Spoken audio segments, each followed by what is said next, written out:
하나님의 말씀은 시편 148편 1절부터 5절까지입니다. 할렐루야, 하늘에서 여호와를 찬양하며 높은 데서 그를 찬양할지어다. 그의 모든 천사여 찬양하며 모든 군대여 그를 찬양할지어다. 해와 달아 그를 찬양하며 모든 군대여 그를 찬양할지어다. 하늘의 하늘도 그를 찬양하며 하늘 위에 있는 물들도 그를 찬양할지어다. 그것들이 여호와의 이름을 찬양함은 그가 명령하심으로 지음을 받았음이로다. 아멘. 오늘 봉독해드린 말씀을 가지고 아름다운 세상을 위하여라는 제목으로 잠시 하나님의 말씀을 나누고자 합니다. 창세기 1장 28절은 이렇게 말씀합니다. 하나님이 그들에게 복을 주시며 하나님이 그들에게 이르시되 생육하고 번성하여 땅에 충만하라. 땅을 정복하라. 바다의 물고기와 하늘의 새와 땅에 움직이는 모든 생물을 다스리라 하시니라. 아멘. 사람들은 이 구절에서 두 개의 동사에 주목합니다. 하나는 정복하라 라는 단어이고 다른 하나는 다스리라 라는 단어입니다. 그래서 하나님께서는 처음부터 인간에게 만물을 정복하고 다스릴 수 있는 권한을 주셨기 때문에 인간에게는 자연 만물을 수단화하고 도구화할 수 있는 특권이 있다고 주장합니다. 또 일각에서는 하나님의 이 명령 때문에 인간이 창조 세계를 이토록 파괴하고 남용했다고 주장하기도 합니다. 그러나 이런 생각은 너무나 잘못된 견해입니다. 하나님께서는 인간에게 자연 환경을 수단화하거나 도구화할 수 있는 특권을 주신 적이 없습니다. 그리고 이 명령이 잘못된 것이기 때문에 환경 파괴의 책임이 기독교에 있는 것도 아닙니다. 왜냐하면 창세기 1장 28절은 창세기 2장 15절과 연결해서 해석해야 하기 때문입니다. 창세기 2장 15절을 보시기 바랍니다. 여호와 하나님이 그 사람을 이끌어 에덴 동산에 두어 그것을 경작하며 지키게 하시고입니다. 그렇습니다. 애당초 정복하고 다스리라는 하나님의 명령은 경작하고 지키게 하셨다는 말씀으로 해석되고 적용되어야 하는 것입니다. 하나님께서 보시기에 심히 좋았더라고 말씀하신 그 창조 세계를 하나님의 형상으로 지음받은 인간에게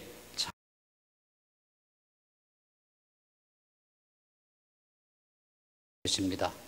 창세기의 첫 장은 하나님께서 각기 종류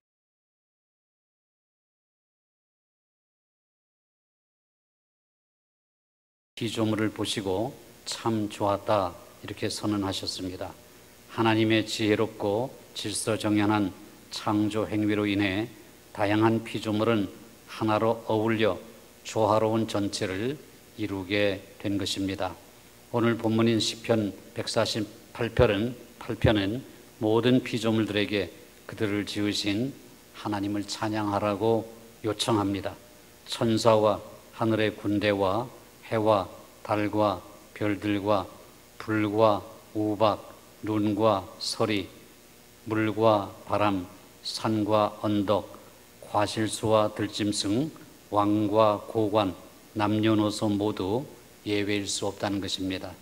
하나님의 영광은 비길 데가 없으며 모든 피조물은 그 영광을 찬양하는 교향곡에 참여하여 노래할 의무가 있기 때문입니다. 각각의 피조물과 지구 전체는 그 자체로 단순한 도구적 가치 때문에 존재하는 것이 아니라 하나님을 찬양하기 위해 존재하며 인간의 이용과는 상관없이 가치가 있다는 것입니다. 그러므로 우리 인간은 다양한 종류의 생명체를 보존하는 방향으로 행동해야 합니다. 인간은 다른 피조물을 존중해야 합니다. 그것은 하나님께서 부여한 가치를 인정하는 것을 말합니다. 존중한다는 것은 무시하거나 경멸하지 말아야 한다는 것이며 그렇다고 해서 경배하는 것이나 숭배하는 것도 다릅니다. 하나님의 피조물을 무시하여 파괴하는 것도 죄악이며 하나님의 피조물을 숭배하는 것도 죄악입니다. 인간은 또한 다른 피조물과 상호 의존적인 관계에 있다는 사실을 알아야 합니다. 인간은 결코 자연세계와 동떨어져서 살 수가 없습니다. 그렇기 때문에 하나님이 창조하신 이 세계를 보호하고 보존할 도덕적 의무를 지닙니다. 하나님은 인간에게 생육하고 번성한 복을 주셨습니다. 그러나 이 복은 다른 생명체들에게도 동일하게 주신 것입니다. 그러므로 하나님의 복은 유한한 지구 위에서 모든 피조물들이 번성할 수 있게 하신 능력입니다.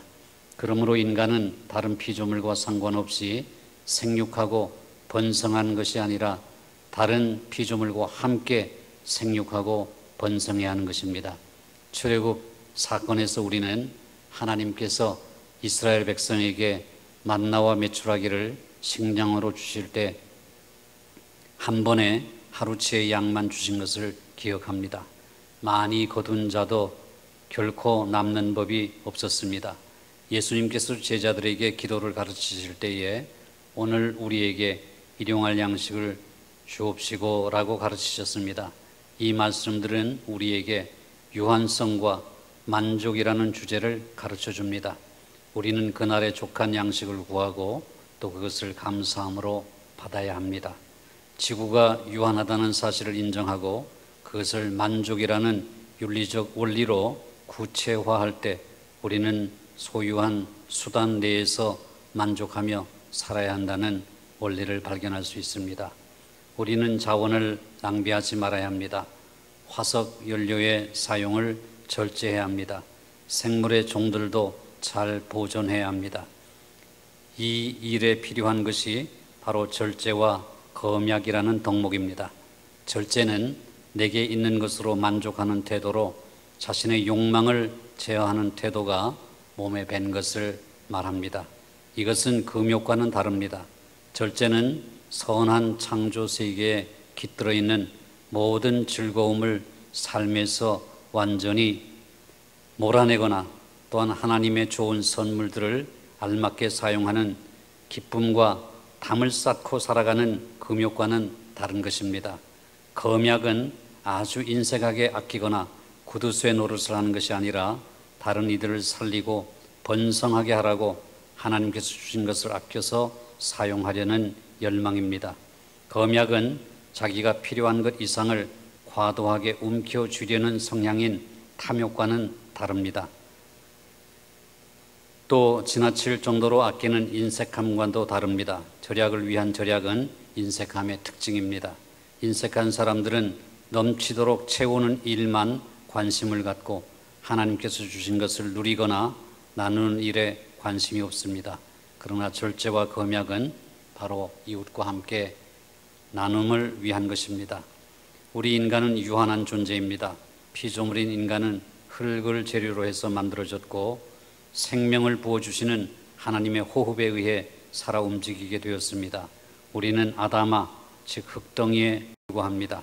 다만 하나님께서 불어넣으신 생기에 의해 살아 움직이게 된 유한한 하나님의 피조물입니다.